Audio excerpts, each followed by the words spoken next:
Hi, my name is Kean Moses, and today we'll be analyzing Mirror by Sylvia Plath. Now, Mirror is composed of two stanzas of identical length, and as you can guess, they mirror each other. They both start in the same way, I am. But let's just start with the analysis. So, the poem is a personification, the mirror being the speaker. I am, silver, I see, I swallow. All of these show us this personification. I am silver and exact, saying it makes no mistakes at all. I have no preconceptions. This is saying that no bias at all, completely strict and fair. Just that it is unmissed by love or dislike. Once again, it's unbiased. What can appear cruel is actually just the truth. That's why people say the truth hurts. The eye of a little God four-cornered. By saying this, it's saying that the eye of a little God, just like God sees everything, so does the mirror always see everything. They're always watching everything that's happening in the room.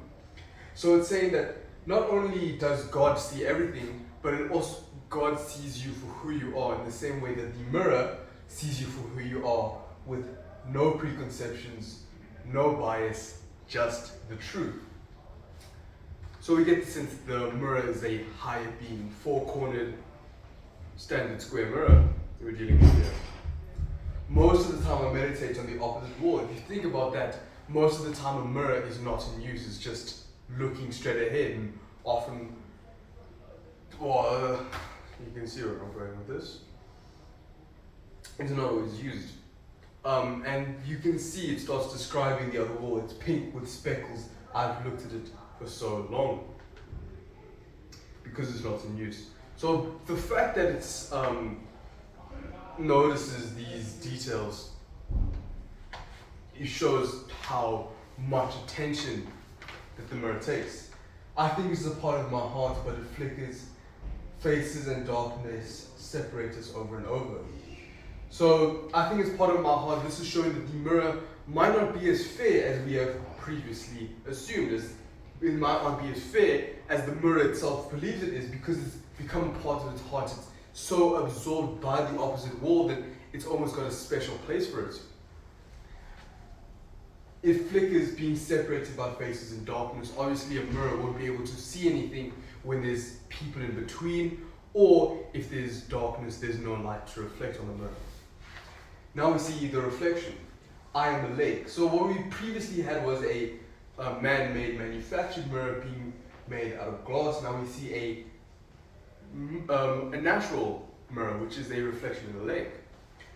A woman bends over to look in, because if you think about it, previously, before the invention of the modern day mirror, the only way to see your reflection would be to bend over into a lake. And the act of bending over, you get into a more vulnerable and almost less appealing position, really just hunched over, looking into yourself in the mirror, into the lake.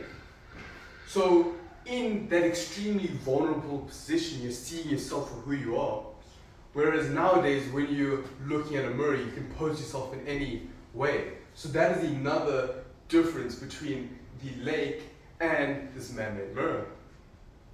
So by the way the woman bends over, it shows that she's got respect and praise for the actual lake, because she's going through all this effort to look at herself. And the act of looking at yourself is very vain. That's why it's so important that you get into this humiliating position to do something so vain. And it talks, and this is really a commentary on society, about how it's very superficial and how we value looks too much. Searching my reaches for what she really is. She's lost in the society and she's trying to find meaning in her life. Then she turns to those liars, the candles or the moon. Now the thing with candles and moon is that they aren't properly lit, they don't offer the best light, and therefore they're not objective, they're not precise. Unlike the lake, which just reflects everything, these mirrors and these candles and moons, they give off a certain mood and atmosphere, and that's why they are biased. That's why this lake calls them liars because they only offer partial lighting. A candle cannot give you the full lighting that our modern day lights do, nor can the moon. I see her backed and reflected faithfully. It is completely unbiased, and she rewards him with tears and an agitation of hands. So the tears is because she's very upset with the way she looks, or she's upset with society, what's happened to her, her lack of direction. So she's just crying, and then the lake sees this as a reward because obviously the lake will expand with more water. And in agitation of hands, obviously the ripples will get rid of the reflection, so she does not have to look at herself, not only on a physical level but on an emotional, like, what have I become? I see her, so I am important to her, full stop, susura, emphasis on I am important to her. The lake thinks that this constant back and forth between the lady and the lake is a sign of love, and she comes and it goes. So that's what the lake interprets it as. Each morning it's her face, so this we know it's a routine thing. Now she says, in me, she has drowned a young girl. So we know this is taking place over a long time. And in me, an old woman rises towards her day after day like a terrible fish. So we get this visually disturbing image of a girl that has been drowned in the lake. So when we hear that this lady is searching for what she really is, she's almost searching for youth, what she was, innocent, pure before corruption of modern day society. And then the reality is just slowly emerging to her, slowly rising up, and it's rotting and it's disgusting, the reality of her life and our society at large. This enjambment shows, the enjambment in the poem shows how this lady is continuously aging, that she cannot stop the flow of time, that she only gets progressively less and less appealing, that she gets further and further away from herself, and the terrible fish, which is the truth of her reality, comes closer and closer to her. And that's Mirror by Sylvia Plath. Important things to note are the ideas similar, the structure is very similar.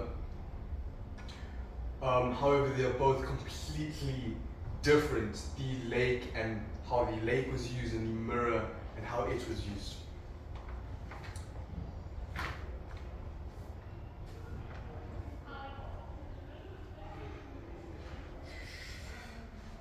Yeah, alright. So thank you. And until next time, I've been Kian Moses. Please don't forget to like, subscribe, and comment down below. Share with your friends and family, and please leave any suggestions in the comments. Thank you.